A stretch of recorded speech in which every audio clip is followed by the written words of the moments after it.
they all different? They can Are be the they all same. different? No. See, all of these paintings, they have the same subject matter, but they're slightly different, just like representational art, just like landscapes, literal art. That's where this game is better, you see. Guy needs coins or something.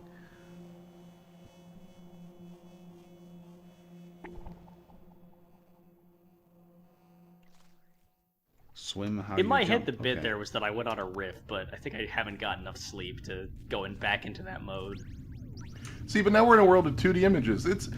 I love the aesthetic variety that this game offers. Like, this is not the sort of thing you see in a lot of other places. Yeah. But A another thing I game think- like that would never be allowed to like be passed. They'd be, it'd be too inconsistent. One thing I would point out, I know, Alex, you were saying that you know a lot of art game devs, and I know a few too, and I'm really curious if, like, if there's sort of a little wedge there, a little line between what we would think of as an art game and artists with a capital A proper and what they think they're doing, and whether they sort of scoff at the idea of making an art game versus just, I make art with a capital A. You know what I mean? Like, I don't know. None of the art game devs I know have had their work really done they're shown off at galleries. And I feel like paid for by grants.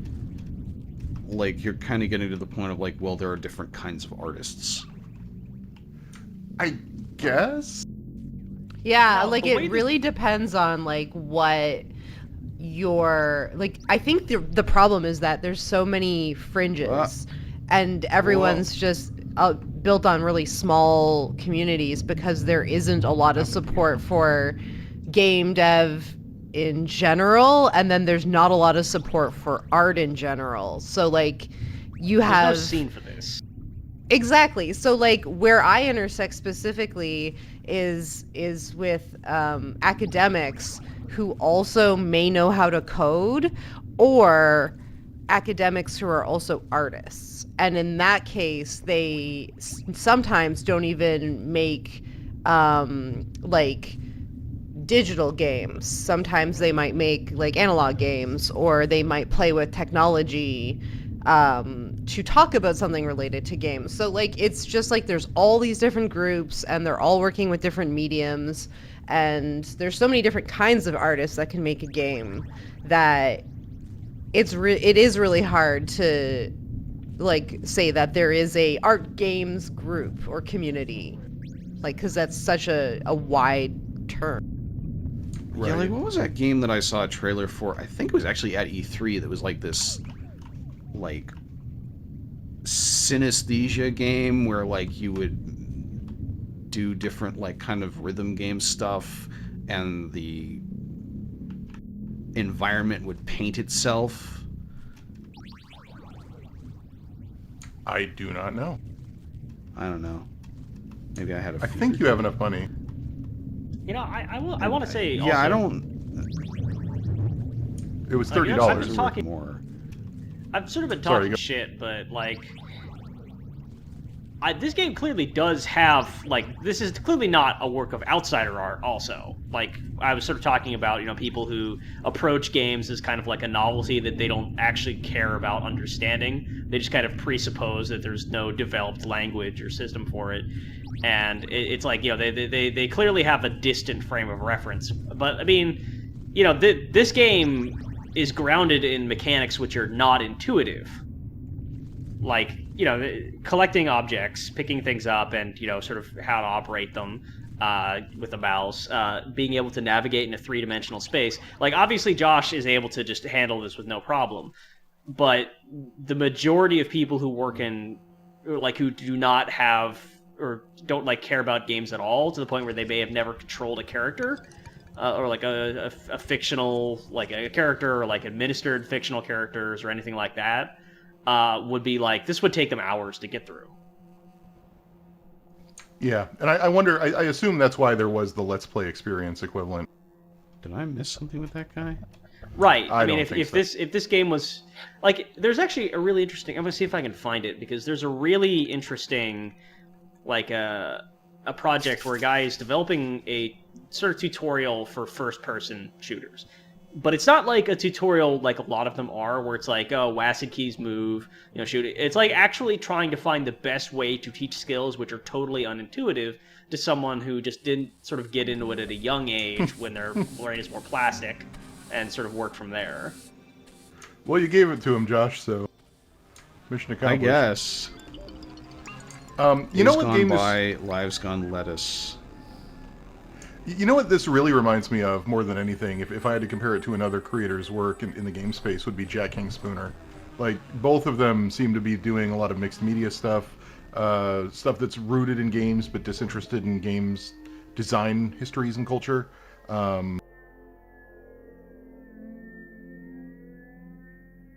This guy says some weird stuff. It's pretty good. It's pretty great. Dodge all the popes raining from the devil's nips. Happened at St. St. Paul. That's a Jeopardy question. What happened at St. Paul's?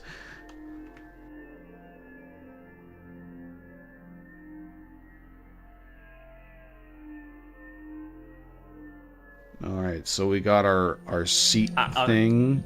The FPS tutorial I was talking about was by Etcher Games, I believe. Oh. That's weird how close you start to this thing. Is that all?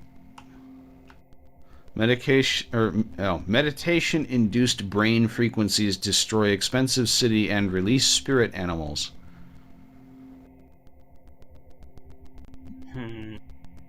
Right. Of course. Whack.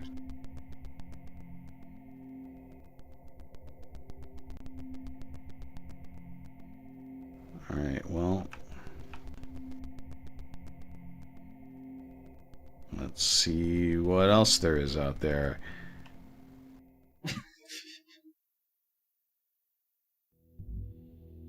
I like how this is the only loading screen like this in the entire game. It's not like there's different loading screens for different areas. It's like, no, Dorvale Village specifically has its own like vanity loading screen. And then that was like civic funds got spent on that.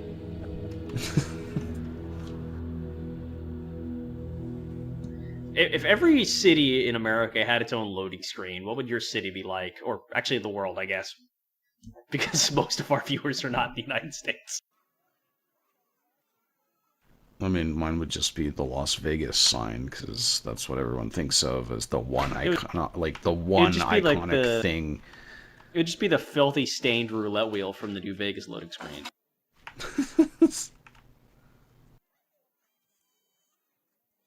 Zalmoxis Liberation Brigade. I love that their guns are Sour Patch Kids.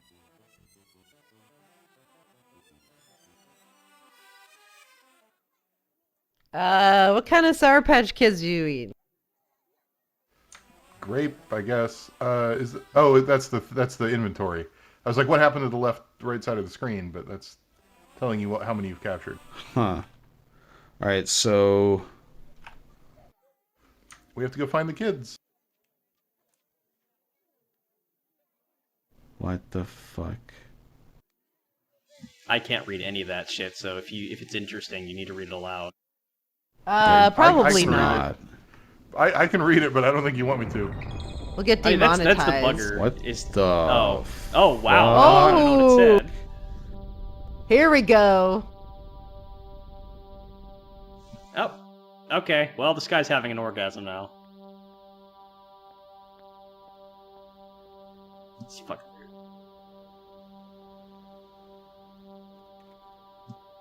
You know what I love in video games? When just a sound plays. Just a really annoying fucking sound. Just constantly I will say the in sound background. in this game is probably the worst part of it, because there's not like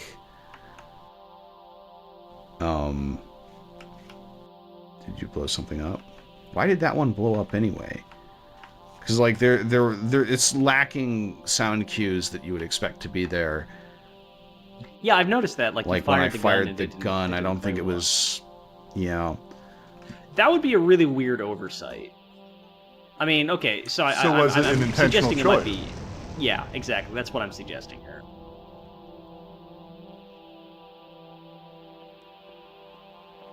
Again, like, there's so This is much about amazing. this game that is put together with a more than basic understanding of how to do this sort of thing. And a lot of work has gone into it. Like, again, this was not, like, rushed out exactly. Like, especially for, I'm assuming, one person. Mostly, yeah. Like, Z fighting. these seem to be pretty much bespoke models. I could be wrong. I don't think that these are taken from an asset library. Come back here. So it's been filling up my gauge at the bottom. I don't know what that does, but I think that's the stuff that blows buildings up.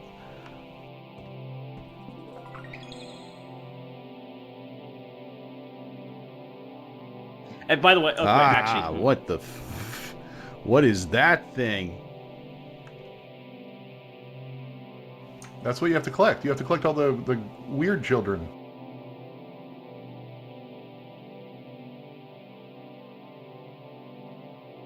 All the, That's yeah, just there's a 10 big blue glowy ball. things. Go collect your big blue boy.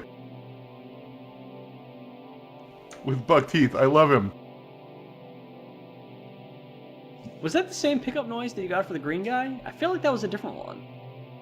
I don't know. I don't even know on what basis I'm making that claim. Josh's patience for this is quickly waning. So Josh did This get a is good night's sleep certainly last a night. strange video game. Look, all I'm saying is the patrons asked for a game I can't explain, and this is what I can deliver to you.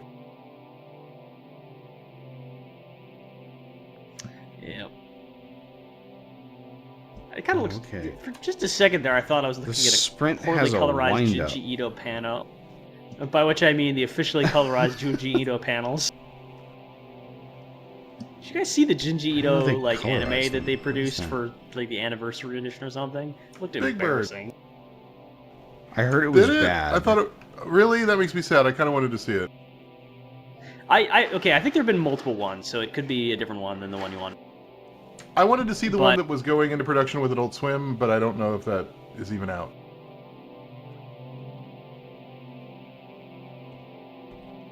Let me look up what the one I mean.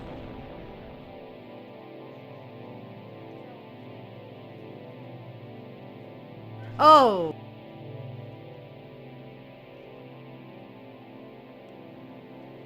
Hello there. I mean the Junji Ito collection.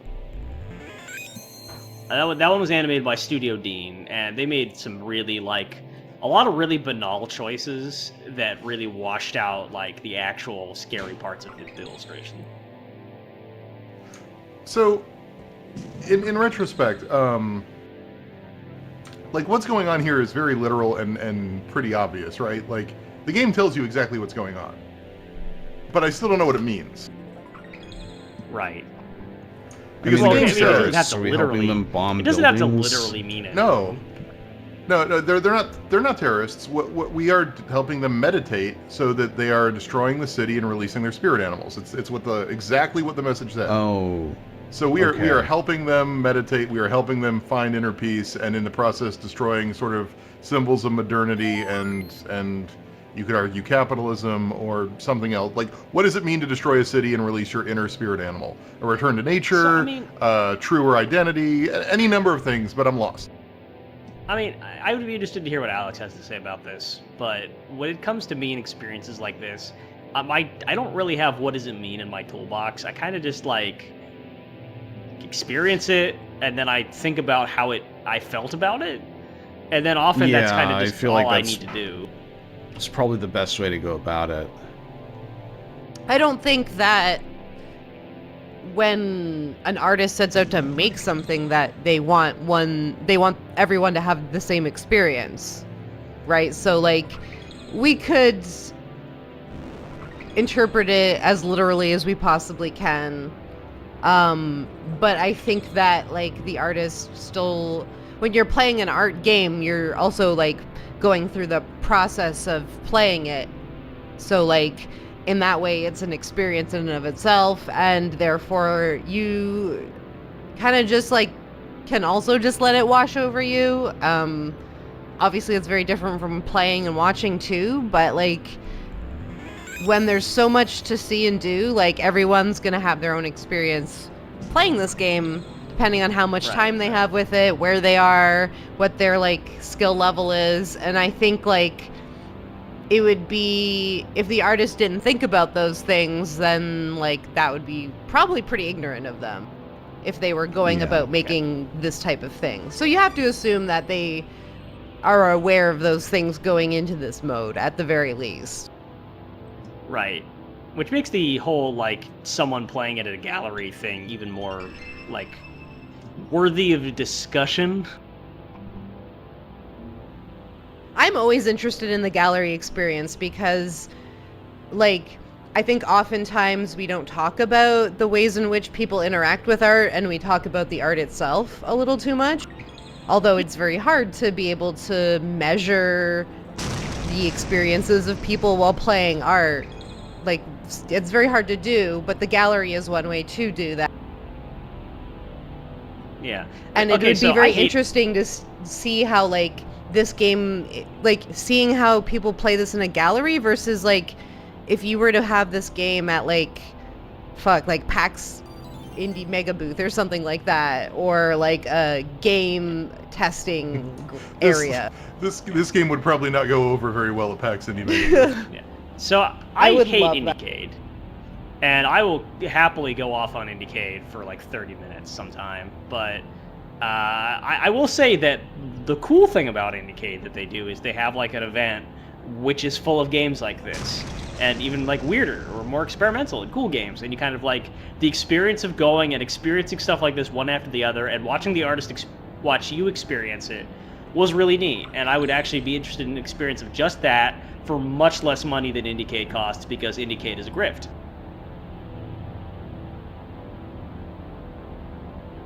So what are your problems with Indiecade?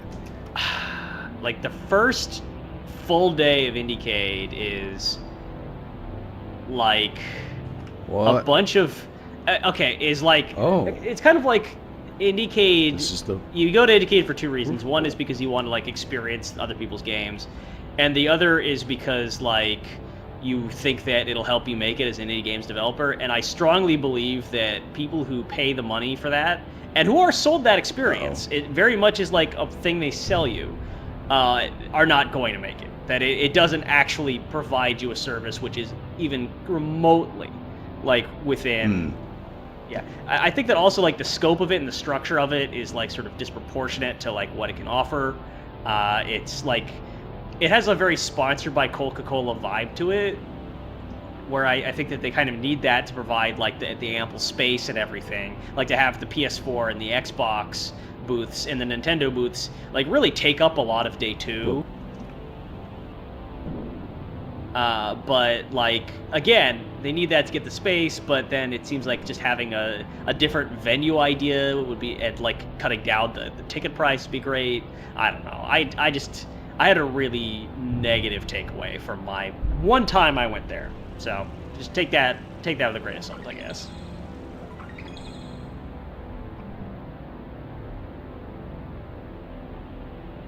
Trying to find the last one. Here's a typical the building example exploded of like somewhere. Here's I a thought typical it exploded example from over this way, but here's like an event that sort of I think encapsulates how I felt about a lot of the services and the sort of the panels and stuff that were held at Indiecade. They have a big feature, or they had a big feature on the first day that I went there, which was like, we have people from like PlayStation Network and from like Nintendo here, and you're gonna wait in line, you're gonna pitch them your game.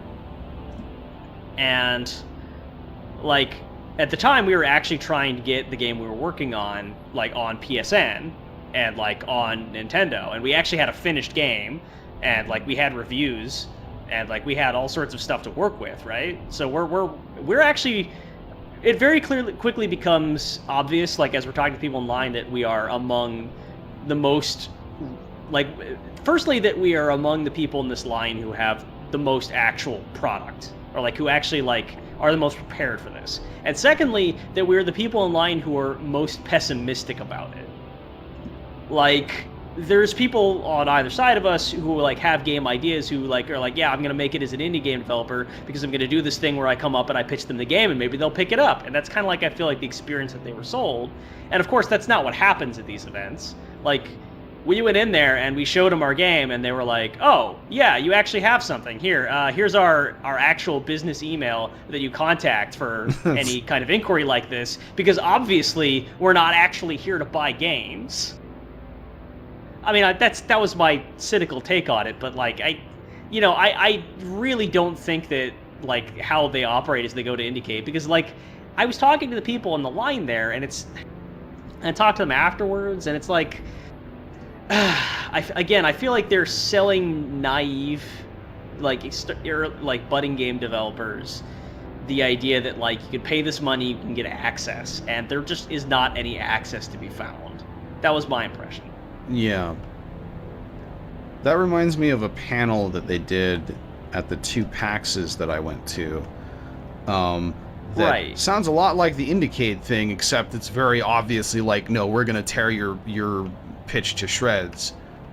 Yes, I know what you're talking about. Like, yeah, yeah, they basically tell you why your idea like, wouldn't pitch work. me your video game idea, like, panel, and it's got like some experienced indie/AAA game devs, and you know, you get the typical pitches and they like just kind of eviscerate them.